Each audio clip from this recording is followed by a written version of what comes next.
Protected by shields, anti-drone systems and bulletproof barriers, this is how Colombia's presidential candidates are campaigning in an election overshadowed by political violence. A season of turmoil that began last June when conservative presidential candidate Miguel Uribe Turbay was killed during a campaign event in Bogotá, and continued in southwestern Colombia, where a bomb planted by FARC dissidents killed 20 people, in a region where armed groups are accused of coercing voters.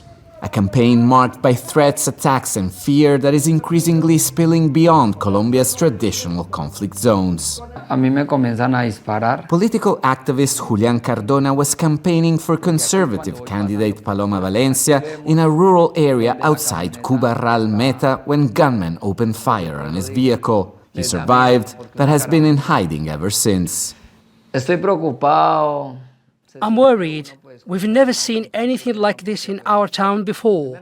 I felt exposed and unprotected simply because I was campaigning for Paloma Valencia. Just look at what is happening. Just 12 hours after the attack, 2 other campaign workers linked to far-right candidate Abelardo de la Espriella were ambushed and killed not far from here, leaving this community, unfamiliar with this kind of violence, deeply shaken. The opposition blames the government's controversial peace policy for the worsening violence. But government supporters say the threats are nothing new.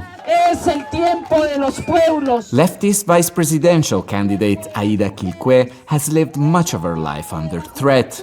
Her husband, indigenous leader Edwin Legarda, was killed by soldiers in 2008. And she was briefly kidnapped by FARC dissidents while campaigning in March. Political violence remains deeply embedded at different levels of society. We need to begin decolonizing our thinking and decolonizing our actions as a whole society that wants transformation and change in this country, but above all, for life and for peace. Yet, despite all the setbacks, this is not Colombia's deadliest election.